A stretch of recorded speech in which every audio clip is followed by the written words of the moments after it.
Hello, everyone. This is Aditya Mehta, and you are listening to podcast on personality development. एक बार फिर से December delightful conversations में हमारे साथ एक बहुत ही अच्छे एक्सपर्ट आ चुके हैं। एंड आज का जो टॉपिक है वो काफी इंटरेस्टिंग है। एंड जो टॉपिक है वो है परसेप्शन टू प्रॉब्लम्स।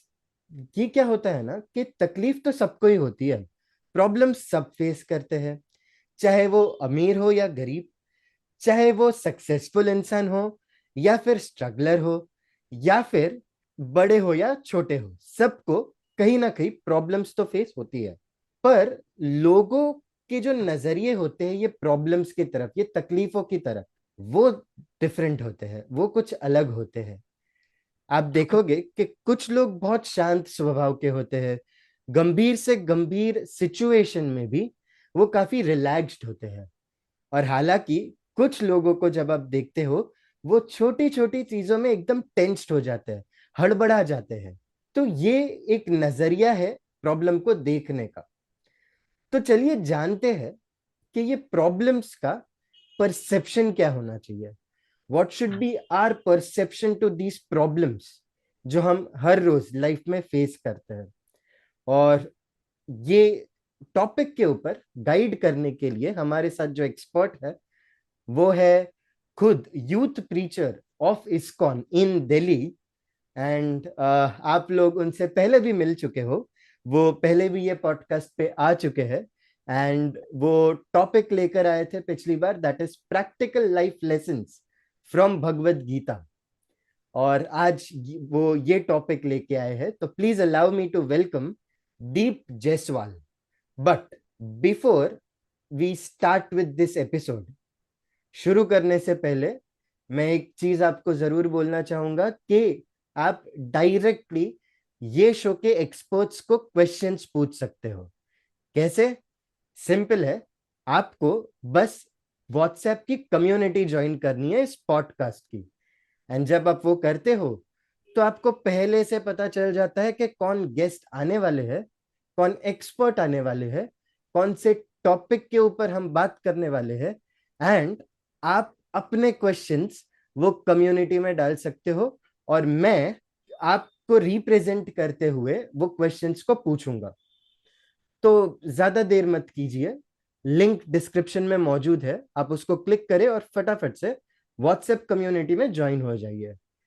तो आप वो करें, तब तक हम दीप जायसवाल जी को यहाँ ये पॉडकास्ट पर लेकर आते हैं।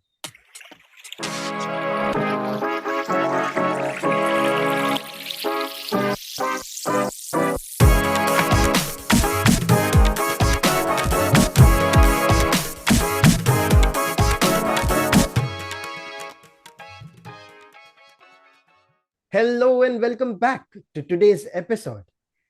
As I have already mentioned, आज का टॉपिक थोड़ा हटके है।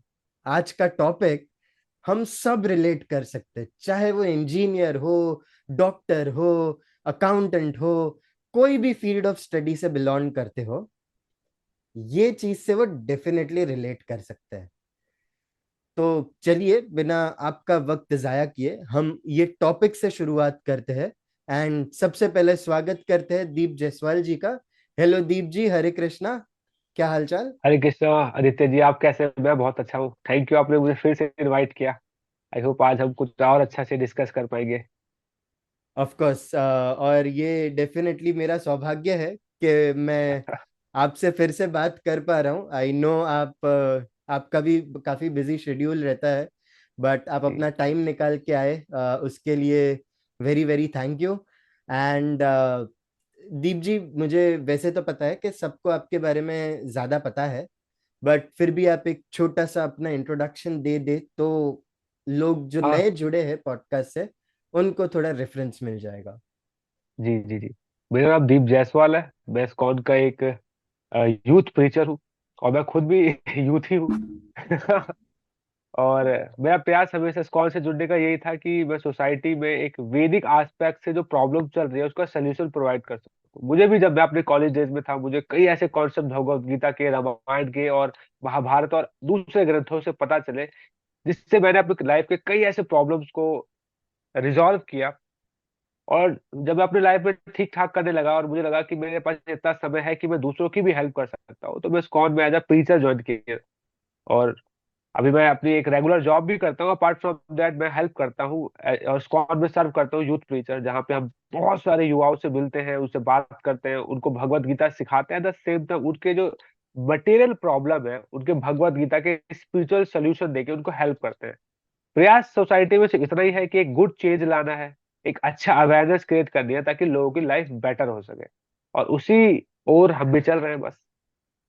Right, wonderful. और मैं ये चीज डेफिनेटली कह सकता हूँ कि आप डेफिनेटली एक बहुत अच्छा चेंज ला रहे हैं सोसाइटी में, बाय शिक्षार्थकम चैनल एज वेल, जो आपका जी यूट्यूब चैनल भी है एंड आप उसमें होस्ट भी हो। और काफी काफी अच्छी चीजें आप बताते भी हो, वहां पे लोगों को अवेयर करते हो। ओके। जी क्योंकि बाकी के सब लोग तो शायद अलग अलग चीजों के हिसाब से लोगों को इन्फ्लुएंस करते हैं गलत दिशा में, बट जी आप बड़े ही प्यार से लॉजिकली उनको अच्छी तरह से वापस लाते हो और बोलते हो कि देखो, गलत इन्फ्लुएंस मत हो ना, ये इस प्रकार से है। ओके। तो करेक्ट करेक्ट। बहुत ही अच्छा लगता है। मैं खुद शिक्षार्थकम चैनल का सब्सक्राइबर हूँ। सो जी डेफिनेटली काफी अच्छा लगता है आपके वीडियोस देख के। एंड किसी दिन जरूर आपके साथियों से भी मुलाकात होगी, बट आज डेफिनेटली आपसे मुलाकात हुई है तो बड़ी अच्छी, बड़ा अच्छा लग रहा है। Deep ji, diving straight into the topic. Okay. हाँ जी। और ये जो टॉपिक है, that is perception to problems.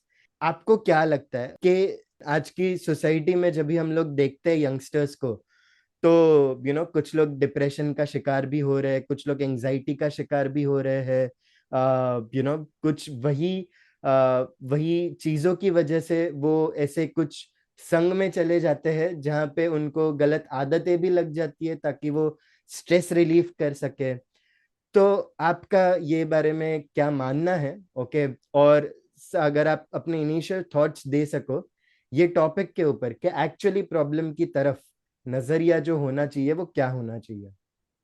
हम्म, तो अगर मैं आपका सवाल सही समझाऊं तो ये जो डिप्रेशन सोसाइटी में है, इसका रूट कॉज क्या है और इसको हम कैसे देखें, इसके ऊपर हम बात करना चाह रहे हैं। बिल्कुल। तो जब मैं काफी टाइम पहले इस्कॉन में जब नया नया जुड़ा था, तो मुझे एक सन्यासी मिले, एंड उनका नाम था भक्ति रसामृत स्वामी महाराज। तो उन्होंने एक छोटी सी कहानी सुनाई, मैं सुना सकता हूँ, 2 मिनट लगेंगे। बिल्कुल। तो कहानी ऐसी थी कि एक बार एक चाइना में एक आदमी था। चाइना में जैसे हमारे भारत में बैल होते हैं खेती बाड़ी के लिए, वहां पे घोड़े यूज करते हैं बुग्गी वगैरह बनाने के लिए। तो वहां पे उनके घर के सामने एक बूढ़ा आदमी था और उसका एक जवान लड़का था, और घर में बाकी और कोई नहीं था। हम्म। तो इत्तेफाक से एक दिन उनके घर के सामने एक हट्टा कट्टा घोड़ा आके खड़ा हो गया। सब लोग पड़ोसी आए और वो घोड़ा को बहुत कोशिश किया कि भगाओ यहाँ से, पर वो जा ही नहीं रहा, उनके आंगन में बैठ गया, वहां कंफर्टेबल हो गया। हम्म। तो सब कह रहे वाह कितना भाग्यशाली हो आप लोग, कितना बड़ा बढ़िया हो गया कि बिना पैसे खर्च किए आपको एक अच्छा ताकत तंदुरुस्त घोड़ा मिल गया जवान, कितना भला हो गया। हम्म। तो जो बूढ़ा आदमी था, चाइनीज किसान, उसने यही कहा कि क्या भला क्या बुरा कौन जाने। हम्म। सब कह रहे अरे फायदा ही तो है ना आपको, आप तो मत हर समय इतना क्या वैरागी होना। राइट। उन्होंने कोई जवाब नहीं दिया। कुछ देर बाद उनका जो लड़का था, उसने घोड़े की बैल वो क्या कहते हैं घोड़ा गाड़ी बनाई और कुछ सामान लेना मार्केट निकल गया। अब हम्म। घोड़ा बहुत ज्यादा ट्रेंड नहीं था, जंगली था, उसने सांप देखा रोड पे तो वो उछल गया। वो हम्म। उछला तो गाड़ी गिर गई और बच्चा भी गिर गया और बच्चे का हाथ टूट गया हाँ। और घोड़ा भाग गया। तो सब कह रहे अरे रे रे बहुत बुरा हुआ आपके साथ, देखो जवान लड़का था, बेचारा हाथ टूट गया थी जवानी में, बहुत बुरा हुआ बहुत बुरा हुआ। हम्म। तो बूढ़ा आदमी फिर से वही बोला कि क्या भला क्या बुरा क्यों कौन जाने, अब जो हो गया सो हो गया। सब कह रहे अरे कितना मतलब कितना क्रूर बाप है, इसका बेटे का हाथ टूट गया, इसका हार्ट है, मैं कुछ कंपैशन ही नहीं है, रो ही नहीं रहा। हम्म। कुछ समय बाद गांव चाइना और जापान की लड़ाई हो गई और उसी गांव में चाइनीज आर्मी आ गई और सारे जवान लड़कों को जो स्वस्थ हैं और फिट हैं उनको लेके हम्म। चली गई। फिर वही गांव के बूढ़े और पड़ोसी लोग आए कि कितना अच्छा हुआ ना आपके बेटे का हाथ टूट गया, हमारे बेटे तो सब चले गए आर्मी में, अब भगवान वापस आएंगे नहीं आएंगे कौन जानता है, लड़ जाए युद्ध में मारे जाएंगे, पर आपका बेटे का हाथ टूटा था इसलिए आपको लेके नहीं गए। हम्म। तो बूढ़े ने फिर से वही बोला क्या भला क्या बुरा कौन जाने। तो प्रॉब्लम ये है जब तक हम चीजों को ना इंस्टेंटली देखेंगे, उसके लॉन्ग टर्म को या फिर थोड़ा सा दूरी से नहीं देखते ना, हम्म। तब तक हमें वो प्रॉब्लम बड़ी लगती है। हम्म। जैसे अभी कुछ दिन पहले मैं ट्रेन में गया, मुझे हम्म। लुधियाना, पहली बार मैं पंजाब जा रहा था, तो मुझे लुधियाना की मैंने टिकट कराई। और जैसे ही मैं निकला, स्टेशन पहुंचा, मेरे साथ मेरा एक दोस्त भी आने वाला था, तो मैं टाइम से पहले पहुंच गया, 15 मिनट पहले। हम्म। दोस्त 5 मिनट बाद आया, ट्रेन जा चुकी थी, हमारी ट्रेन छूट गई। तो हमने इंस्टेंटली एक तत्काल टिकट करी और हमने फिर से लुधियाना की ट्रेन करी और हम ट्रेन में बैठ गए। हम्म। पूरा पूरा का पूरा जनरल डब्बा भरा हुआ था, बैठ घुसने की जगह नहीं थी, तो मैं छुपके से हम्म। स्लीपर में घुस गया। क्योंकि अब एनीवे ट्रेन में तो घुसना है ना, और जनरल वाला जो गेट था उसमें से कोई एंट्री नहीं कर रहा था, इतना क्राउड था। और मैं हम्म। आज तक विदाउट रिजर्वेशन कभी गया नहीं, अच्छा। तो मुझे कुछ आइडिया नहीं है कि कैसे जाते हैं, और हम्म। पहली बार जा रहा था। हम्म। तो मैं स्लीपर के पास दो दो सीटें खाली थी, एक में दोस्त बैठ गया, एक में मैं बैठ गया। तो मेरे बगल में एक रेलवे पुलिस ऑफिसर, उस दिन ऑफ ड्यूटी था, वो ऑन ड्यूटी के लिए पंजाब वो भी जा रहा था दिल्ली से, तो वो मेरे बगल में बैठा हुआ था। तो कहता है बैठ जा, हरियाणा का था, बैठ जा भाई, जब कोई आएगा तो उड़ जाइयो। हम्म। तो हम बैठे रहे, भगवान की कृपा से मेरे और मेरे दोस्त की सीट पे कोई नहीं आया। पूरी ट्रेन भरी हुई थी, कोई नहीं आया। हम्म। फिर ट्रेन वाला आया, तो उसने मुझसे कुछ सवाल, वो जो रेलवे ऑफिसर था वो कुछ पूछने लगा कि ये माला है, क्या करते हो, भगवान के बारे में कुछ बताओ। तो हम्म। मैं उसको भगवान के बारे में बता रहा था। फिर हम्म। एक व्यक्ति और मिल गया, वो मुझसे डिबेट करने लग गया कि ये सब क्या है, इस्कॉन वाले तुम तो पैसा चुराते हो, विदेश भेजते हो, ये हो फलाना ढिमकाना। हम्म। तो मैं उसको जवाब देने लग गया, तो ट्रेन में मैं सबको सबके क्वेश्चन आंसर भगवान के जवाब देने लगा। राइट। कुछ देर बाद टिकट चेकर आया, जब मैं पहुंचने वाला था उसने कहा कि भाई आप तो गलत ट्रेन में बैठे हो, आपका चालान कटेगा। हम्म। और आप गलत डब्बे में बैठे हो, तो आपके डबल चालान कटेंगे, अब आपके 4 चालान कटेंगे। हम्म। मैंने कहा यार ये क्या हुआ, मतलब सुबह की पहली ट्रेन छूट गई, उसके बाद फिर मेरा चालान कट रहा है, डिबेट कर रहा हूँ, पूरा पूरा दिन खराब है। हम्म। मैं अपसेट हो गया। हम्म। और उसके बाद अजीब सा इंसिडेंस हुआ, ये तो देखो, ये मैंने इंस्टेंटली जो सोचा, क्योंकि जो मुझे दिख रहा था उसके आधार पे मैंने सोचा। पर राइट। जो चीज मुझे नहीं दिख रही, अब देखो वो कैसे काम करती है। जिस लड़के से मैं डिबेट कर रहा था, वो कहता है टिकट चेक करते हैं, यार ये लड़का बहुत अच्छा है, अच्छा खासा भगवान के बारे में बता रहा है, तो खामा खाम इसका चालान क्यों काट रहे हो। हम्म। मैं कह रहा हूँ यार ये अभी तो मेरे से डिबेट कर रहा था, ये मेरा मेरे सपोर्ट में। फिर जो जो पुलिस ऑफिसर था, जो ऑफ ड्यूटी था, वो कहता है यार इतने अच्छी अच्छी भगवान की बातें बताता, तुम चालान क्यों काट रहे हो। तो हम्म। टिकट चेकर कहता है ठीक है यार, आधा चालान कर देता हूँ। हम्म। फिर वो कहता है पैसे दो, मैंने कहा मेरे पास कैश नहीं है, मैं तो पेटीएम ही यूज करता हूँ। हम्म। तो कहता है ठीक है, सेकंड ऑफिसर के पास शायद ऑनलाइन चीजें हैं, आप उसको पे कर दो। तो वो उसके हम्म। साथ चला गया। कहता है क्या, फिर वो उससे सवाल करने लग गया, तो फिर मैं भगवान के बारे में उन्हें बताने लग गया। हम्म। और कुछ देर बाद वो मेरा चालान कहता है ठीक है और कम कर देता हूँ आपका। और फिर एक पुलिस ऑफिसर आता है, वो कहता है अरे छोड़ो मैं दे देता हूँ यार, बहुत अच्छा लड़का लग रहा है। अरे क्या बात है। और उसके बाद वो ऑफिसर जब ट्रेन से उतर रहा था हमारे साथ, तो दूसरे, और जैसे ही हम ट्रेन से निकले, प्लेटफॉर्म पे पहुंचे, तो जहाँ पे उसे ड्यूटी करनी थी, वहां पे उस टाइम एक और लेडी ऑफिसर थी, वो भी ऑन ड्यूटी थी। तो वो हम्म। ऑफिसर बात करने लगे, तो उन्होंने हमारा इंट्रोडक्शन करा दिया। हम हम्म। लोग बात करने लगे। 1 मिनट में हम लोग ऐसे बात कर रहे थे जैसे कजन्स नहीं होते, कई सालों बाद जो मिलते हैं और खूब हाँ। बातें करते हैं, हंस रहे हैं, जोक कर हम्म। रहे हैं। तो वो हम्म। लेडीज ऑफिसर इतना इम्प्रेस हुई हम लोगों के सादगी से, माला कर रहे हैं और हंसी मजाक भी कर रहे हैं, तो वो खुद कहती है यार क्यों जा रहे हो, यही बैठो ना। तो फिर मैं अपना इवेंट अटेंड करके वापस आ रहा था, मैंने बोला मैं रात के 3 बजे की मेरी वापसी की टिकट है। हम्म। तो जब 3 बजे मैं रेलवे स्टेशन पे पहुंचा, मेरी ट्रेन आई, तो उस टाइम रेलवे स्टेशन पे लाइट चली गई थी। हम्म। मैं देखता हूँ वो जो लेडी ऑफिसर है वो नाइट ड्यूटी कर रही है और मेरा वेट कर रही थी कि वो भाई आएगा ना, उससे बात करूंगी। और अरे एंड क्या बात है। सी वॉज सर्चिंग फॉर मी कि यार वो लड़के दो आए थे, वो हरे कृष्णा वाले, बड़ा अच्छा बात करते हैं, भैया भैया बुला रही थी, मुझे भैया बोल रही थी। हम्म। और फिर वो उसने मुझे ढूंढ लिया और काफी देर बात करते रही, और जब तक ट्रेन नहीं गई वो मेरे को तब तक वो खड़ी रही, और जब ट्रेन चलने लगी तो ट्रेन के साथ साथ मुझे काफी दूर तक ड्रॉप करके आई, जब तक ट्रेन ने स्पीड नहीं पकड़ ली। हम्म। तो अगर मैं जस्ट कुछ इंसिडेंट से देखूं कि मेरी ट्रेन छूट गई थी, it was a bad day. मेरा चालान कटने वाला था, it was a bad day.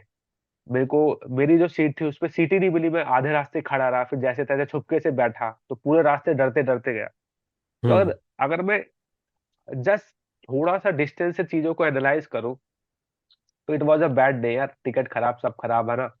But हम्म। थोड़ा सा अपने अपने परसेप्शन से ऊपर उठ के देखूं, है ना, थोड़ा नेचर के यूनिवर्सल कहते हैं ना गॉड विजन से देखूं। राइट। तो it was a great day. मेरे को हम्म। बहुत अच्छे अच्छे लोग मिले, और शायद अगर मेरी ट्रेन छूटी ना होती तो इतने डिवाइन एक्सपीरियंस होते क्या मुझे। राइट। परसेप्शन होता है जब हम अपने आइडियाज से, अपने प्लान से और सिर्फ खुद से बहुत अटैच हो जाते हो, और तब चीजें अपने हिसाब से नहीं होती ना, तो डिप्रेशन आता है। जब हम्म। हम सोचते हैं ठीक है मेरे हिसाब से नहीं है, इट्स ओके, पर चीजें तो फिर भी चल रही है ना, और भी पर्सपेक्टिव हो सकते हैं, चलो उसको समझते हैं। फिर डिप्रेशन नहीं आएगा, फिर आप कहते हैं ना हैरी पॉटर में खोजी होता है वो, फिर आप एक्सप्लोरर बन जाते हैं कि ठीक है राइट। आप अलाउ कर रहे हैं वैरायटी को अपनी लाइफ में आने को। हम्म। सिर्फ मेरे दुनिया में मैं इकलौता तो दिमाग वाला हूँ नहीं, हम्म। और भी चीजें हैं और भी लोग हैं। तो जब आप कहते हैं ना थोड़ा सा अपने ऊपर से उठ के नेचर को, प्रकृति को और भी चीजों को एक्सप्लोर करते हो, तो डिप्रेशन नहीं आता। पर जब जब तक आप ये सोचते हो कि यार मेरे हिसाब से मैंने प्लान किया था, कुछ क्यों नहीं हो रहा, कुछ क्यों नहीं हो रहा, यहाँ से डिप्रेशन स्टार्ट। राइट। अक्सर सेल्फ सेंटर सोसाइटी जो होती है वो कहीं ना कहीं डिप्रेस, देखो सोसाइटी सेल्फ सेंटर होती जा रही है अब। हाँ। और इसमें आप क्लियर, और यही चीज है कि कहीं ना कहीं डिप्रेशन बढ़ रहा है, क्योंकि लोग सिर्फ अपने आइडियाज, अपनी फिलोसफी, अपने ही विचारों में उलझे हुए हैं। उनके हिसाब से चीजें नहीं हुई तो वो दुखी है, हम्म। उनके हिसाब से चीजें होती तो खुश है। अगर मेरे हिसाब से अगर दिन जाता तो शायद इतना अच्छा दिन कभी होता ही नहीं, मैं ट्रेन में बैठता और सोते हुए जाता। अब हम्म। मेरे मेरे हिसाब से दिन नहीं हुआ, तो मैं ट्रेन में बैठा तो मैं डर के मारे जाग रहा था, तो मैं सारे और लोगों को खुल के बात कर रहा था।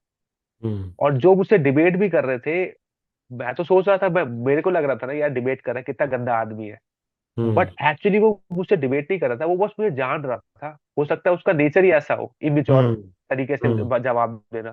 बट एक्चुअली वो मुझे अप्रिशिएट कर रहा था कि यार कितने अच्छे से जवाब दे रहा है, और वो मेरे बिहाफ पे इंस्पेक्टर से आर्गुमेंट कर रहा था कि अरे छोड़ो ना, क्या लड़के को परेशान कर रहे हो, इतना अच्छा सा लड़का है, भगवान के बारे में बता रहा है। तो अगर मैं अपने हिसाब से जाता तो मैं सिर्फ सोते हुए जाता। मैंने हम्म। अलाउ किया, खुद को एक्सप्लोर कराया, और देखो कितना डायनेमिक जर्नी गई मेरी। एक वाओ। लेडी ऑफिसर जिसके हाथों में गन है, वो मुझे कह रही है अरे भैया आप मेरे घर आओ यार, कभी बहुत बातें करेंगे। तो ये होता है, अब मैं अलाउ करूँ प्रकृति को थोड़ा उसके साथ एडजस्ट करने का, नेगोशिएशन करने का, आर्ट ऑफ नेगोशिएशन इसे कहते हैं, कि चीजों के साथ एडजस्ट होना सीखो। Hmm. You will, you know, dynamic life हो जाएगी। जिद पे रहोगे तो फंसे रहोगे। बहुत तो ये है बढ़िया। नजरिया। बहुत बढ़िया, बहुत बढ़िया। आई मीन, जब आप ये स्टोरी बता रहे थे, ओके, अपनी भी और वो चाइनीज चाइनीज स्टोरी जो आपने बताई फार्मर। है, इससे मुझे एक मेरी लाइफ का भी इंसिडेंट याद आने लगा था। I share that.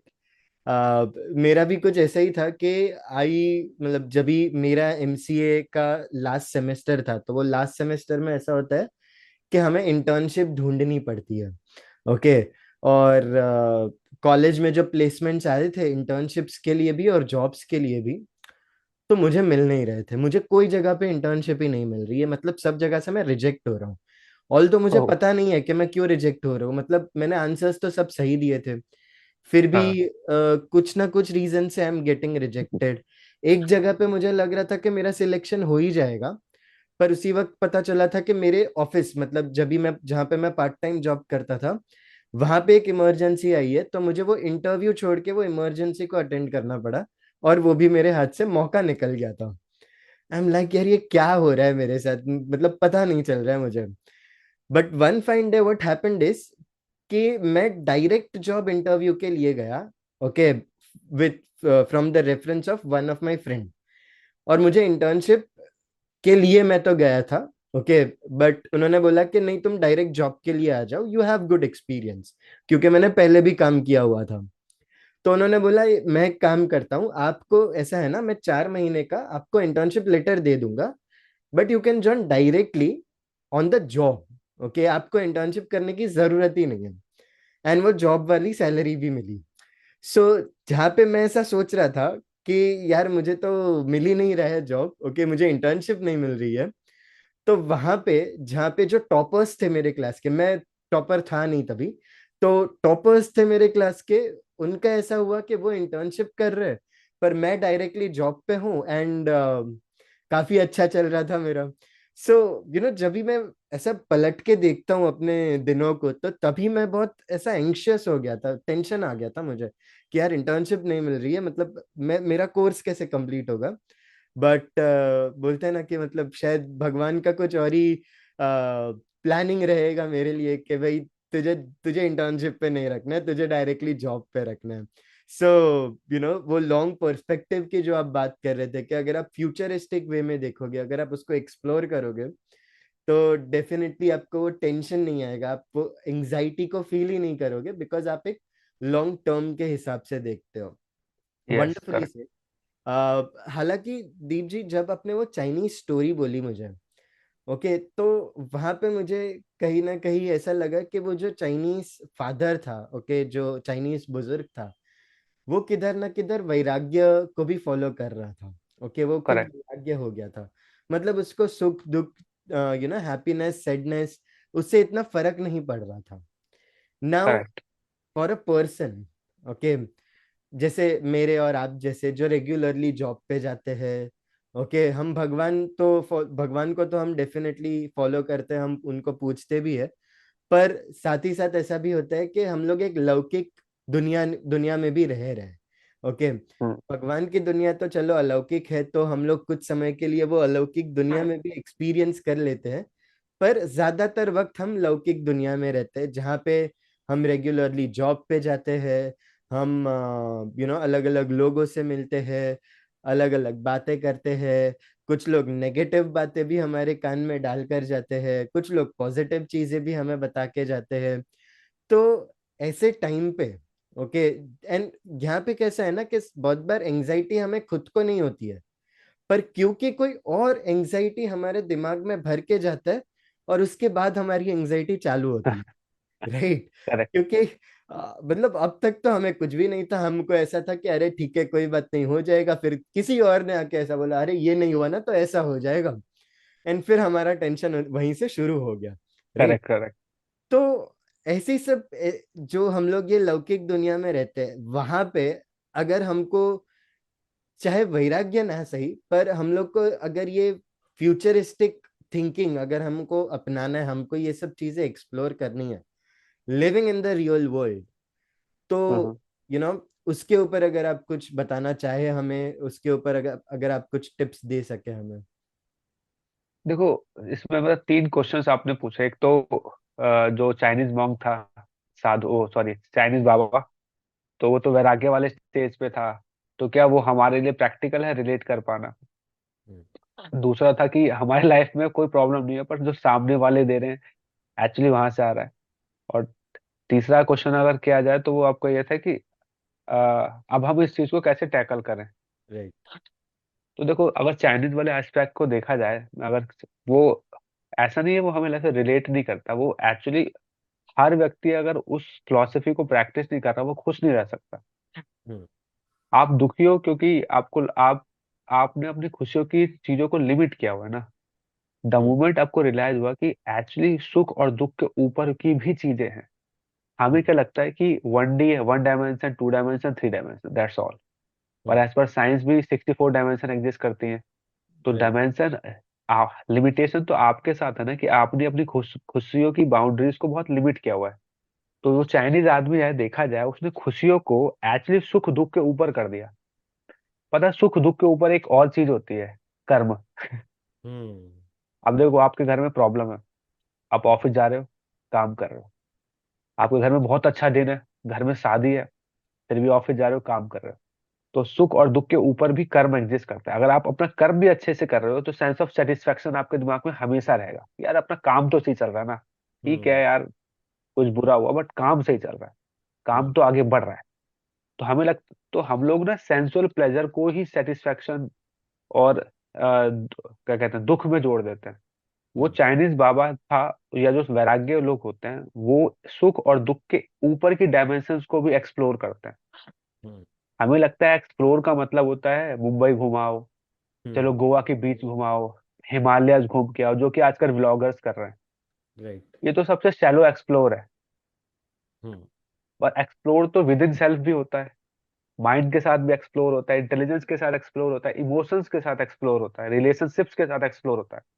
हम्म। लोग तो सबसे शैलो एक्सप्लोर कर रहे हैं, वो है पहाड़ों में चले जाना, नदियों में घुमाना, बस बाइक लेके निकल पड़ो। राइट। जो जो साधु होता है, जो हमारा सनातन कल्चर है, वो हमें कहता है explore with in self, explore with emotions, explore in relationships. सुख और दुख के ऊपर की भी चीजें हैं, उसको एक्सप्लोर करो, उसे कहते हैं ट्रांसेंडेंटल ब्लिस। कि यार इसके पास तो कुछ नहीं है, सड़क पे बैठा हुआ है, खुश क्यों है? मतलब सुख दुख से ऊपर भी ऐसी चीजें हैं जो प्लेजर देती हैं। राइट। और वो एक समय पे हर व्यक्ति को अपने लाइफ में प्रैक्टिस करना चाहिए। और देखो, अगर आप पहले पकड़ोगे तो पहले हमारा कल्चर क्या था?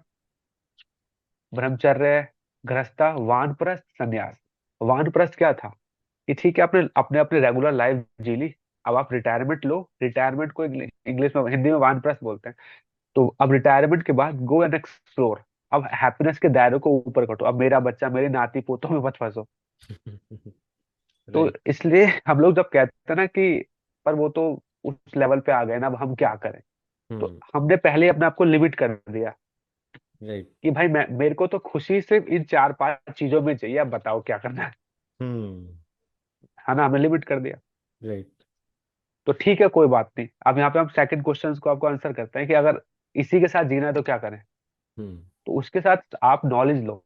जैसे अर्जुन के साथ क्या था? उसने अध्याय 1 में बोला मेरे रिश्तेदार हैं, ये सब है, क्या जरूरत है लड़ाई झगड़े करने की? भगवान हम्म। ने उसको गीता की नॉलेज, कहते हैं ना ज्ञान की तलवार सारे इल्यूजन काट देती है। हम्म। तो देखो, तीन तरीके से लाइफ में प्रॉब्लम आते हैं एज पर शास्त्रों के हिसाब से। आदि दैविक, मतलब दूसरों के माध्यम से। हम्म। और आध्यात्मिक, मतलब खुद से प्रॉब्लम्स, माइंड से, ये सब चीजें हो सकते हैं। और आदि भौतिक, मतलब में आपकी वजह से आ गई, या हम्म। नेचर, किसी थर्ड पर्सन की वजह से आ गई। और एक हम्म। होता है नेचर की वजह से आ गई। तो आदि दैविक, आदि भौतिक और आध्यात्मिक। हम्म। एक तो मेरे माइंड से प्रॉब्लम आई, एक मेरे पड़ोसी हो या किसी दूसरे बींग की वजह से आ गई, किसी दूसरे की गलती मतलब, और एक होती है हम्म। नेचर की वजह से। हम्म। तो यूजली होता क्या है, आदि भौतिक कलेश में क्या होता है कि हमें जब तक पता है कि ये चीजें एग्जिस्ट करती हैं, तब तक आपको पता है कि यार जिंदगी का सारा, कई बार कुछ प्रॉब्लम दूसरों की वजह से आती है, तो इतना टॉलरेट करना चाहिए फिर। हम्म। जैसे कि आप रोड पे जा रहे हो, आपको पता है कि रोड पे अकेले आप गाड़ी नहीं चला रहे। हम्म। तो आपके आगे भी एक लड़का है, हो सकता है वो ऐसे ऐसे एकदम जिगजैग करके गाड़ी लेके जाए और बिना हॉर्न देके आपको ओवरटेक करे, आपका एक्सीडेंट भी हो सकता है। राइट। तो अगर आप ये सोच रहे हो कि नहीं यार, मैं तो रोड पे जाऊंगा, मैं अच्छे से गाड़ी चलाता हूँ, मुझे कुछ नहीं होगा, हम्म। तो आपकी नॉलेज अधूरी है ना। बिल्कुल। आप रोड रोड सिर्फ आप से नहीं चलता, वहां पे थाउजेंड ऑफ टाइप के, वैरायटी के, कैटेगरी के कार्टून्स होते हैं।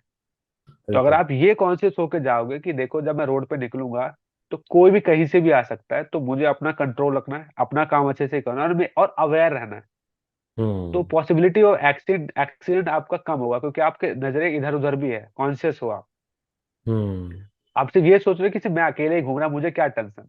तो आप कॉन्शियस नहीं रहोगे, और फिर पॉसिबिलिटी ऑफ एक्सीडेंट बढ़ जाएगी। तो हम्म। आप अगर आपको लगता है कि हाँ भाई, मेरे को कोई दूसरा व्यक्ति हमें दुख दे रहा है, तीसरा दुख दे रहा है, क्योंकि आप कॉन्शियस नहीं हो ना कि आपका रियल दुख आपका क्या है और आप कौन सा अडॉप्ट कर रहे हो। आपको हम्म। पता है कि आपकी नीड है, मुझे इतने थाउजेंड सैलरी चाहिए, मेरी बेसिक नीड्स ये है, और आप फिर उस पर फोकस कीजिए ना। आप कॉन्शियस रहिए कि जो सामने वाला मुझे बोल के गया है, वो मेरी नीड है, या वो जबरदस्ती मुझे अपने थॉट्स को अडॉप्ट करवा रहा है। अगर हम्म। आप कॉन्शियस हो तो किसी के फालतू के थॉट्स अडॉप्ट नहीं करोगे। आप टीवी के हर एड को तो नहीं खरीद लेते ना। करेक्ट। जब आपको पता है कि मेरी सैलरी इतनी है, मेरी घर की नीड इतनी है, तो मैं 2.5 लाख का फोन करके क्या करूंगा? हम्म। हम्म। आप कॉन्शियस रहते हो ना कि देखो, ये महंगे ऐड है, बर्बरी का बटुआ दिखा रहा है। एक बार मेरे एक व्यक्ति से मिला, तो हम्म। उन्होंने बहुत अच्छा पर्स दिखाया। मैंने कहा सर ये कितने का पर्स है? कह रहे 25,000 का। तो मैंने कहा इसमें रखने के लिए पैसे बचे हैं?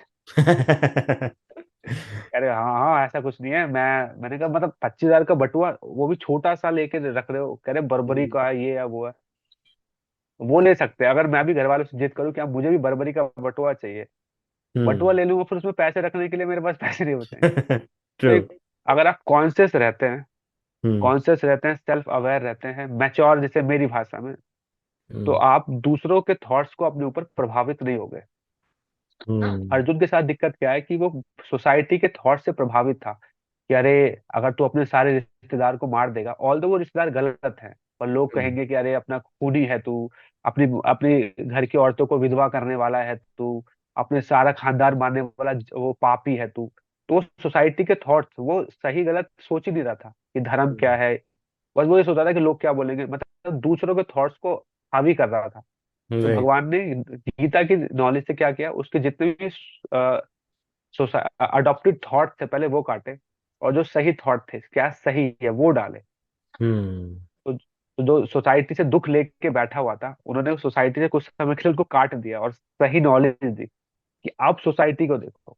तो अगर आप गीता के नॉलेज से देख रहे हो, आपका परसेप्शन हायर नॉलेज पे बेस्ड है, तो जो लोअर नॉलेज के लोग आपसे टकरा रहे हैं, जो अपने थॉट्स आपके ऊपर हावी करवा रहे हैं, वो हावी नहीं होगा। दिक्कत हम्म। क्या है कि हमारे खुद का ही कोई थॉट प्रोसेस नहीं है, कोई hmm. Value based higher values practice हम कर नहीं रहे। हम्म। तो जो वैल्यूज कहीं से भी मिल रही है, हमें अच्छी लग रही है, ले लिया, जो अच्छा लगा वो ले लिया। हम्म। कहते हैं ना, अच्छी तो हर चीज लग सकती है, पर आपकी नीड है क्या। राइट। राइट। हम्म। तो यही है कि हमें हायर वैल्यूज प्रैक्टिस करनी चाहिए, जो भगवान ने अर्जुन को सिखाया, जिससे हमारा दूसरों के इमोशंस हम पे हावी नहीं होते। तो अगर आपके ये थॉट प्रोसेस क्लियर है, तो आप दुखी नहीं रहोगे। जो दूसरे लोग आपको दुख देते हैं, डिप्रेशन देके चले जाते हैं, राइट। जबरदस्ती आपको ये फील कराते हैं कि अरे आप तो, आप में कमी है, तो हम्म। प्रॉब्लम लगेगा। आपको क्लियर है कि नहीं मेरे को क्या करना है, मुझे मुझे पता है, फिर दुख नहीं आएगा इतना, क्योंकि आपको पता है कि जाना कहाँ है। बिल्कुल। बहुत बढ़िया दीप जी, आपने काफी अच्छे से ये एक्सप्लेन किया है। एंड मेरा इस पर एक फॉलो अप क्वेश्चन जरूर रहेगा। हाँ हाँ आपने जब ये बोला था कि we all believe in like कि लोग क्या कहेंगे, ओके, वो हाँ। चीज की एंजाइटी हमेशा हमारे दिमाग में रहती है, ओके, स्पेशली हमारे घर वाले क्या कहेंगे, घर वालों के दोस्त क्या कहेंगे, हमारे रिश्तेदार क्या कहेंगे, एक्सेट्रा एक्सेट्रा। करेक्ट तो करेक्ट। आपने बड़े ही अच्छे से कहा कि जो भगवान कृष्ण थे उन्होंने अर्जुन का ये सबसे पहले थॉट प्रोसेस काटा था कि वो बाहर के लोगों से इन्फ्लुएंस ना हो। तो आप ये भी बता दीजिए कि ऐसी कौन सी चीज उन्होंने कही थी और फिर उनका ये जो थॉट प्रोसेस था वो कट हो चुका था। So if you can also share that. अगर देखोगे तो अर्जुन बार बार यही, अर्जुन का सबसे बड़ा दुख ये था कि अगर मैं क्या करता हूँ, छोड़ो ना भगवान, हम्म। मैं चला जाता हूँ, वनों में रहता हूँ मैं हम्म। वहां रहूंगा, क्या जरूरत है लड़ाई करने की, मेरा भाई राजा बनना चाहता है ना। आजकल के जो सोकल नहीं है, हम यूट्यूब पे देखते हैं कि क्या जरूरत है लड़ाई झगड़ा करने की, दे हाँ। दो ना। तो राइट। वो भी कहते हैं कि क्या जरूरत है, जो बेचारा लड़ रहा है राज्य के लिए, इसको दे देते हैं और मैं जंगल चले जाता हूँ, तपस्या करूंगा। हम्म। तो भगवान ने उसको बोला कि ये नपुंसकों जैसी बात क्या कर रहे हो, एक क्षत्रिय होकर ये कायरता वाला भाव कहाँ आ गया तुम्हारे अंदर। हम्म। तो ऐसे कुछ हैवी वर्ड्स बोले, मतलब एक दुनिया का सबसे बेस्ट आर्चर है, वो बहुत पावरफुल, अर्जुन के बारे में बताते हैं कि कई मगरमच्छों को फाड़ देते थे। ओह। वाह। अर्जुन को हम लोगों ने सिर्फ इतना ही सुना है कि वो सिर्फ धनुष बहुत अच्छा चलाता था, बाहुबल नहीं था। बट हाँ। अर्जुन का पावर भी इतनी थी कि वो बिना धनुष चलाए भी कई, एक बार एक, जब जंगल में भटक रहे थे, तो एक नदी में गए थे, तो वहां पे एक मगरमच्छ आ गया, हम्म। काटने लगा, तो उन्होंने मगरमच्छ को ऐसे उखाड़ के फाड़ दिया और फेंक दिया। फिर वो बाद में पता चलता है कि वो श्रापित लेडीज थी, जो जिसको श्राप मिला था, और बोला था कि एक महाबाहु कोई आएंगे, वो तुम्हें जब हराएंगे तब तुम्हें मुक्ति मिलेगी। तो अच्छा। अर्जुन को लोगों को बहुत कम पता है कि अर्जुन ही विदाउट इवन क्या कहते हैं धनुष के, वो इतना पावरफुल था कि वो कई राक्षसों को, कई पावरफुल लोगों को अकेले हरा सकता था। हम्म। ऐसे व्यक्ति को जब आप बोल दो कि तू तो नपुंसक है, कायर है, तो उसका हम्म। ईगो कितना टूटे। उसके बिल्कुल। बाद बोला कि तुम किस चीज के लिए शोक कर रहे हो जो तुम्हारा है ही नहीं। अगर तुम सपोज नहीं भी करते, ये तो अधर्मी लोग है ना। हम्म। तो ये जब राजा बनेंगे तब क्या करेंगे, अभी तो इसका पापा राजा है, तब जाके महिलाओं का इतना शोषण कर रहा है, जब ये पूरी पावर में आ जाएगा तब क्या करेगा। हम्म। फिर बताया कि और तुम किसका शोक कर रहे हो। उन्होंने, भगवान ने दो प्रिंसिपल दिए। हम्म। देखो अर्जुन ऑलरेडी बहुत वेल एजुकेटेड पर्सन था, तो उसको हर एक चीज डिटेल में समझाने की जरूरत नहीं थी। हम्म। तो अर्जुन को दो प्रिंसिपल बताए भगवान ने सेकंड चैप्टर में। पहला था कि अगर तुम अपने आप को शरीर नहीं आत्मा मानते हो, तो तुम्हें पता है कि आत्मा तो नाश्वर है, ना वो काटी जा सकती, ना जलाई जा सकती, ना भिगोई जा सकती, ना खत्म की जा सकती। वो सदैव थी, है, रहेगी। शरीर बदलता है जैसे हम कपड़े बदलते हैं। तो हम्म। जिन रिश्तेदारों को तुम मारने से डर रहे हो, वो तो कभी मरेंगे नहीं। हम्म। तो तुम किस बात का दुख कर रहे हो? और फिर भगवान ने एक और चीज बोली, अगर तुम इस चीज को नहीं भी मानते कि वो, अगर तुम मानते हो वो शरीर है, वो एक रासायनिक पदार्थ है, वो एक सिर्फ जस्ट मैटर है, तो फिर दुखी क्यों हो रहे हो? मरने के बाद कौन सा कोई नर्क जा रहा है, कौन स्वर्ग जा रहा है? हम्म। एनीवे वो सब यही खत्म हो जाएगा। तो तुम हम्म। भी अगर, तो तुम जिस सोच रहे हो कि कल को मुझे पाप लगेगा, किस बात का पाप लगेगा? वो तो खत्म हो गया, मैटर को थोड़ी पाप लगता है। हम्म। तो अगर तुम पुनर्जन्म जैसी हायर फिलोसफी को नहीं भी मानते अर्जुन, स्टिल तुम्हें इनका वध कर देना चाहिए, क्योंकि गलत तो कर रहे हैं ना। इसका हम्म। तुम्हें पाप नहीं लगेगा, और तुम्हें पता है कि तुम, और तुम पुनर्जन्म को मानते हो, आध्यात्मिक ज्ञान को मानते हो, तो तुम्हें पता है कि तुम धर्म का कार्य कर रहे हो, तुम स्वर्ग में जाओगे। और इन जितने को मार रहे हो उन सबको पुनः बॉडी मिल जाएगी, और फिर से जन्म ले लेंगे, कहीं और किसी अच्छे जगह ले लेंगे। तो भी तुम इनको, उनको मार का भलाई कर रहे हो, तो तुम हम्म। परेशान क्यों? तो भगवान ने देखो, नास्तिक नास्तिक वो जो वाद है उसको भी, वो भी बताया अर्जुन को, और आध्यात्मिक वाद भी बताया। हम्म। तो अर्जुन को लगा कि एनीवे कहीं ना कहीं ये मेरे खुद के अडॉप्टेड थॉट हैं, जो मुझे मेरे धर्म से अलग कर रहे हैं।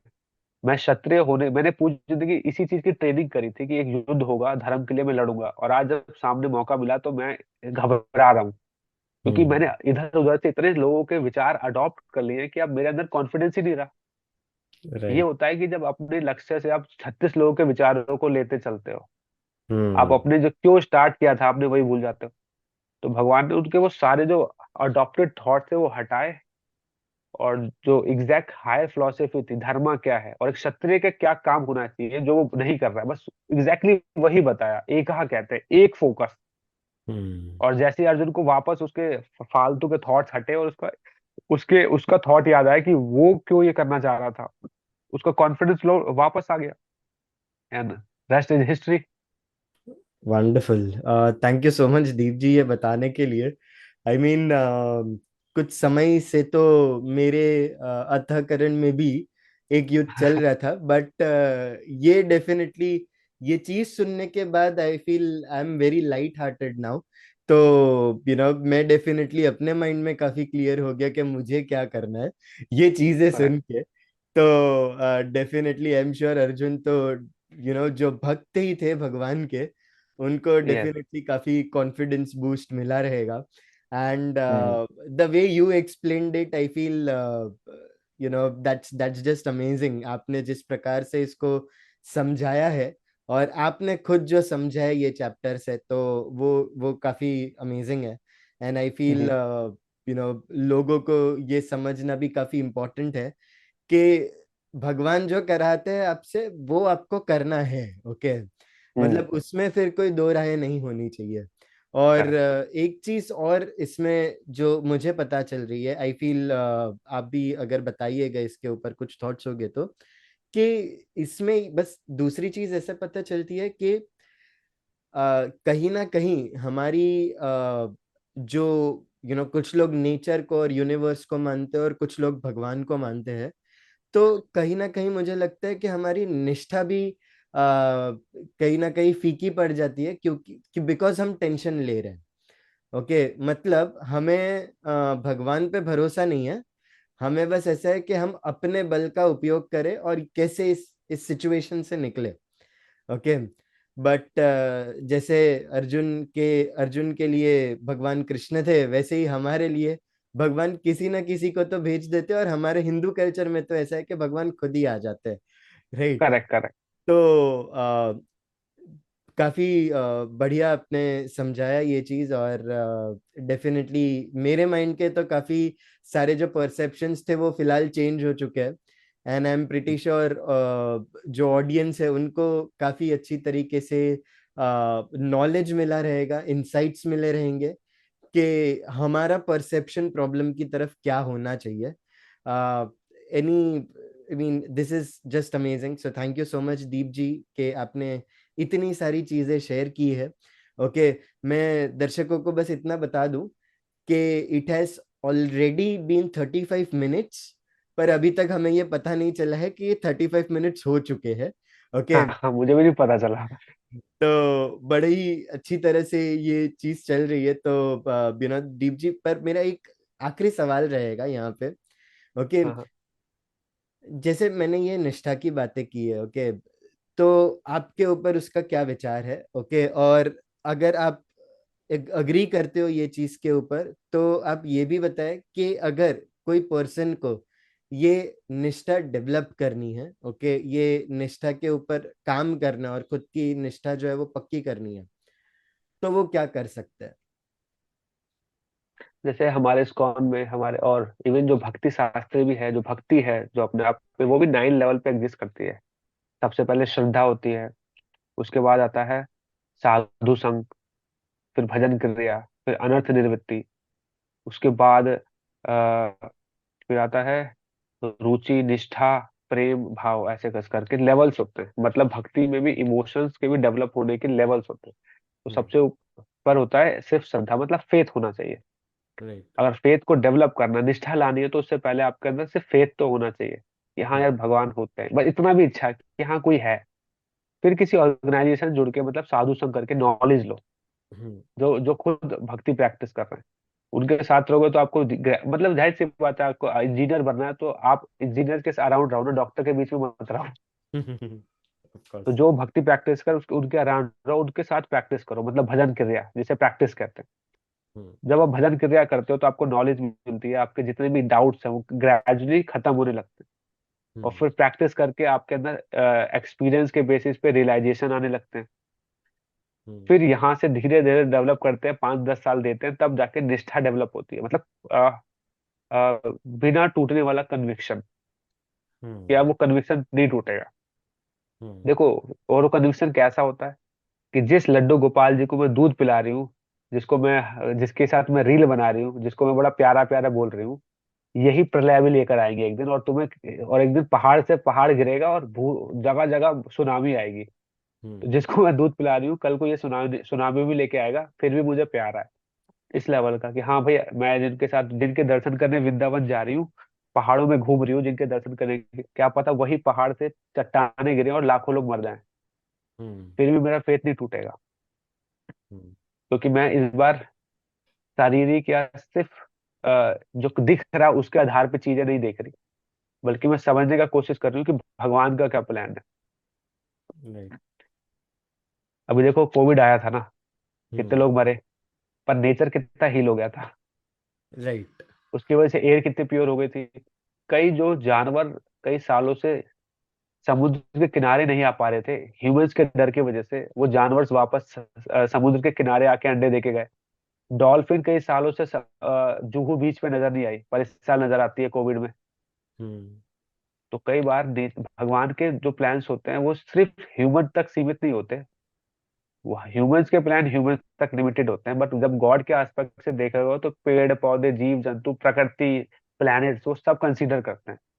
हम्म। तो जब गॉड, तो इसलिए गॉड के plans, it is just like कि जो प्राइम मिनिस्टर होता है, वो ये नहीं देखेगा कि सिर्फ दिल्ली में प्रॉफिट कराना है, वो इंडिया को लेवल सोचेगा। जो हम्म। सीएम होगा वो अपने स्टेट के लेवल पे सोचेगा। और राइट। जो पिता होता है वो सिर्फ अपने घर के लेवल पे सोचता है। हम्म। सबका अपना अपना विजन है, अपनी अपनी लिमिटेशन है। राइट। गॉड का जो जो गॉड है, उनका जो कंट्रोल है वो ओवरऑल वर्ल्ड पे है, मतलब संसार पे। तो जब हम्म। वो संसार में काम करते हैं तो उन्हें पता है कि इंसान, आदमी को कितना प्रोवाइड करना है, हाथी को कितना प्रोवाइड करना है, देवताओं को कितना प्रोवाइड करना है। वो तो हम्म। देवताओं को भी नीड फुलफिल कर रहे हैं ना। वो राइट। हम ही है जो इंसान तो जब निष्ठा आती है तो आपको ये विजन भी डेवलप होने लगता है कि ये देखो, गॉड का विजन, गॉड का काम करने का तरीका भगवान का कैसा है। और हम लोग एक्चुअली दिक्कत पता है क्या है, हम्म। हम लोगों ने अपने थॉट भगवान पे थोपना स्टार्ट कर दिया है। यार भगवान ऐसा क्यों नहीं करता, मतलब वहां पे हम्म। ऐसा हो गया, बताओ इतने लोग मर गए, भगवान ने ऐसा क्यों किया। हम्म। मेरा सवाल यह है कि तुम्हें पता है कि भगवान ने ऐसा क्यों किया? मतलब तुम कैसे बोल सकते हो कि भगवान ने गलत किया, तुम इतने बड़े हो गए हो। तुम्हें तो ये भी नहीं पता कि शाम को क्या होने वाला है, हम्म। पर तुम ये दावा कर रहे हो कि ऐसा करना चाहिए। इतने हम्म। एक्सपर्ट हो तो देश की इकोनॉमी सुधार दो। बट बिल्कुल। है ना, एक बिल्कुल। गवर्नमेंट एग्जाम क्लियर नहीं हो रहा तुमसे और तुम कह रहे हो कि यार वर्ल्ड ऐसे चलना चाहिए, भगवान को ऐसे काम करना चाहिए, सिस्टम ऐसे चलना चाहिए। हम्म। तो दिक्कत क्या है जब, तो जो अगर आपको निष्ठा तभी आती है जब आप जेनुअन गुरु के साथ शास्त्रों को केयरफुली अध्ययन करके भगवान को समझना स्टार्ट कर। हम्म। जो व्यक्ति सिर्फ फिल्मों से, बॉलीवुड सॉन्ग से, यूट्यूब से और खुद के रियलाइजेशन के बेस पे अपनी अंडरस्टैंडिंग से भगवान को समझता है, उसका फेथ टूटेगा एक दिन। हम्म। बिकॉज उसका खुद का कोई फाउंडेशन नहीं है, या गहरी बिल्कुल। फाउंडेशन नहीं हम्म। है। जो व्यक्ति साधु संग करके सही तरीके से प्रॉपर एजुकेशन के माध्यम से शास्त्रों को समझते हुए भगवान को समझ रहा है, तो हम्म। ही नोज एग्जैक्टली चल क्या रहा है। अब देखो, जो भीष्म पितामह थे, वो भगवान के अगेंस्ट खड़े होकर युद्ध लड़ रहे थे, हम्म। बट स्टिल उनको पता था भगवान क्या चाहते हैं। भगवान चाहते हैं मैं मरूं, तो मैं मर जाता हूँ। भगवान को देख के भगवान के अगेंस्ट भी लड़ रहे हैं, पर स्टिल उनको पता है कि एक चीज की भगवान क्या चाहते हैं, तो हम्म। इसलिए ज्यादा कुछ बोल भी नहीं रहे। हम्म। तो जो भक्त होता है वो इस लेवल का सोच रहा होता है कि अब भगवान के खिलाफ भी खड़ा है, फिर भी भगवान के मूड को समझता है, उनकी सेवा कर जाएगा। हम्म। हमारे साथ दिक्कत क्या है कि, पर ये ऐसा भाव, ऐसा इमोशन तभी आता है जब प्रॉपर तरीके से शास्त्रों के माध्यम से देखते हुए चलते हैं भगवान को। हम्म। आ- जैसे मैं एक कॉमेडियन को देख रहा था मैं, कोई फेमस कॉमेडियन था, मुझे याद नहीं आ रहा, पर वो वीडियो में काफी कुछ बोल रहा था, अरे भगवान विष्णु ऐसा क्यों कर रहे हैं, ऐसा क्यों नहीं कर सकते। हम्म। तो मेरे दिमाग में ये सवाल बार बार आ रहा था कि मतलब तुम बताओगे या तुम्हें ज्यादा पता है क्या। हम्म। एक अगर एक एवरेज आदमी को ये तक नहीं पता कि एग्जैक्टली गवर्नमेंट सिस्टम कैसे फ्लो करता है, ये सब चीजें भावनाओं पे नहीं चलती, या मेरे हिसाब से नहीं चलती। मैं हमें जैसे स्कॉन में है, हमारे स्कॉन में एक मंदिर में 25 से 30 डिपार्टमेंट होते हैं। हम्म। तो मैं अगर कोई वीडियो बनाना चाहता हूँ, तो I have to make sure कि जो दूसरा डिपार्टमेंट है उसके इमोशन या उनकी प्रीचिंग को भी इफेक्ट ना करे, गवर्नमेंट की पॉलिसीज को भी हर्ट ना करे कि भाई ये मंदिर के लोग, पुजारी लोग हम कैसे कैसे गवर्नमेंट पे सवाल उठा रहे हैं, राइट। या किसी आम आदमी के भी बहुत ज्यादा इमोशंस को हर्ट ना करे। तो एक वीडियो बनाने के लिए भी मैं इतना सोच रहा हूँ। हम्म। इसके बाद भी कई ऐसी चीजें हैं जो हर्ट हो जाती हैं। बिल्कुल। तो खुद सोचो, फिर जब भगवान जिस तरीके से काम कर रहे हैं, वो कितना को सोच के कर ही रहे होंगे, तो उनका क्या पता प्लान ही हो कि 4 लोगों को हर्ट करना। वी बिल्कुल। नेवर नो ना। हम्म। आप सिर्फ एक्सप्लोर करो, समझने का प्रयास करो, चीजें आपको एनालाइज होने लगेगा कि हाँ एक्चुअली हर एक चीज के पीछे एक कारण है, और वो होगा, उससे बैलेंस आता है। हम्म। कई बार प्रलय किया जाता है, सो दैट भगवान हर कुछ युग के बाद प्रलय करते हैं। उसका पर्पस ये है कि अब मुझे ठीक से रीटैब्लिश करना है, बहुत चीजें खराब हो गई है, हम्म। प्रकृति को हील करने का समय देगा। तो कई कई 100 ईयर, करोड़ सालों तक कुछ नहीं होता संसार पे। अगर आप देखेंगे, जब ब्रह्मा जी सो जाते हैं ना, हम्म। तो संसार में कुछ नहीं होता, सब पानी पानी हो जाता है। और हम्म। फिर वापस संसार बनता है, उस और पहले फिर नेचर इकट्ठा होता है, कुछ साल तक कुछ नहीं होता। तो फिर अच्छा। प्रकृति हील हो रही होती है। और फिर से चीजें वापस चलती है। हम्म। भगवान को सबको कंसीडर करना होता है। जब व्यक्ति निष्ठा प्रैक्टिस करता है, वो ये सारे एस्पेक्ट को देखने लगता है, उसको दिखने हम्म। लगता है। हम्म। और उसके लिए आपको प्रॉपर एजुकेशन के माध्यम से भक्ति प्रैक्टिस करनी पड़ेगी। बिल्कुल। बिल्कुल। तो ये बहुत है। बढ़िया। बहुत बढ़िया दीप जी, ये काफी अच्छी बातें आपने कही है। And I am definitely sure लोगों ने, दर्शकों ने ये चीज डेफिनेटली अपने दिमाग में किधर ना किधर वो थॉट प्रोसेस जरूर चलेगा उनके दिमाग में कि ये चीज सोचने वाली है। Okay. I mean, I don't know कितने लोग इसको इम्प्लीमेंट कर पाएंगे, कितने लोग इम्प्लीमेंट करना चाहेंगे, कितने लोगों के लिए ये हर्टफुल होगा। Okay, I I don't know that, but एक चीज मैं जरूर बोलूंगा, मेरे लिए ये डेफिनेटली बहुत ही अच्छा एपिसोड रहा है, और आप जब भी आते हो तो डेफिनेटली काफी अच्छा ही होता है। So thank you so much Deep ji, आप ये शो पे आए दोबारा। एनी एंड क्योंकि हर अच्छी चीज को कहीं ना कहीं एंड भी होना पड़ता है, and it has already been 57 minutes, 53 minutes. तो हम्म। इस शो को आगे यहाँ पे पॉज करते हुए, आई विल से, बिकॉज आपको मैं और एक बार तो जरूर बुलाऊंगा, बट यू नो, ये एपिसोड को यहाँ पे पॉज करते हुए आप कुछ लास्टिंग मैसेज अगर दर्शकों को देना चाहो तो। मैं एक चीज बताऊंगा, मैं चाहता हूँ कि मैं भी प्रैक्टिस कर रहा हूँ चीज को। और ये मेरी इस ये मैंने रामायण से सीखा था। और इस प्रिंसिपल ने प्रैक्टिकली मेरी लाइफ में मुझे हेल्प किया to become a mature person. मैं हूं नहीं, बट मैं इसमें मुझे हेल्प बहुत किया। हम्म। हम सब राम राज्य की बात कर रहे हैं ना, बिल्कुल। हल्ला मचा के रखा है। पर अगर आप पूछोगे भी, ठीक है, राम राज्य में ऐसा क्या था कि भाई, क्या था? हम्म। अब सुन के हैरान हो जाओगे, राम राज्य में मिरेकल ही नहीं था। कोई चमत्कार नहीं हम्म। होता था। अगर कोई व्यक्ति राम जी के पास जा रहा है, मेरा बेटा मर गया, तो भगवान राम जिंदा करके भी नहीं देते थे। हाँ हाँ, बिल्कुल। तो सवाल आता फिर ऐसा क्या कर देते थे कि भाई, मतलब कुछ कर ही नहीं रहे, कुछ मिरेकल नहीं हो रहा, चमत्कार नहीं हो रहा, तो फिर क्यों राम राज चाहिए? हम्म। सिर्फ एक रीजन था कि वहां पे एक सामने वाला व्यक्ति आपको सुनता था बैठ के और समझता था। एक हम्म। बार व्यक्ति, एक लेडी गई थी अपना बड़ा कुछ, उसके घर में कुछ प्रॉब्लम हो गई थी, तो वो रोते हुए भगवान के पास गई। हम्म। भगवान रोज समय देते थे सुनने के लिए कि भाई लोगों को चल क्या रहा है, सुनेंगे हम। तो उनके हम्म। साथ बैठ के सुनने लगे। वो रोने लगी। काफी हम्म। पेनफुल स्टोरी थी उसकी। तो राम जी की आंखों में आंसू आ गए और वो भी सुनने लगे। और वो भी रोने लगे कि मैं समझ रहा हूँ, और बात करने लगे। हम्म। और फिर वो औरत वहां से चली गई। कुछ तो हुआ नहीं। उसका हम्म। बच्चा बीमार था, वो ठीक नहीं हुआ, गरीबी दूर नहीं हुआ क्या? हम्म। भगवान राम ने कहा कि हर प्रॉब्लम का सोल्यूशन सोल्यूशन नहीं होता। कुछ हम्म। सोल्यूशन टॉलरेट करने पड़ते हैं। राइट। तो कई बार लोग अपना दुख सुना रहे हैं, तो जरूरी नहीं कि आप 10 लाख रुपए दो, जा सब प्रॉब्लम सॉल्व कर ले। नहीं, उसको सुनो। हम्म। उसको सुनो, समझो, और उसको समझाओ कि कुछ दुख सहने पड़ते हैं, यही उसका सोल्यूशन है। आपके हाथ की हड्डी टूट गई, अब आप क्या कर सकते हो? ठीक होने का वेट ही करोगे ना, आप क्या करेंगे? भाई प्लास्टर चढ़वा लो, दवाई खाते रहो, फिर भी 3 से 4 महीने लग जाएंगे ना उसको रिकवर होने में। तो टॉलरेट करना ही सोल्यूशन है। हम्म। तो और फिर मैं ये अपनी लाइफ में अप्लाई भी करता हूँ कि कई बार लाइफ में कुछ ऐसी प्रॉब्लम आ जाती है जो नहीं सही जा रही। हम्म। मन कर रहा है कुछ चमत्कार हो जाए और ठीक हो जाए। राइट। बट फिर राम जी की ये बात याद करता हूँ कि नहीं यार, चमत्कार तो भगवान ने अपने जीवन में नहीं होने दिए। वो खुद टॉलरेट कर रहे हैं।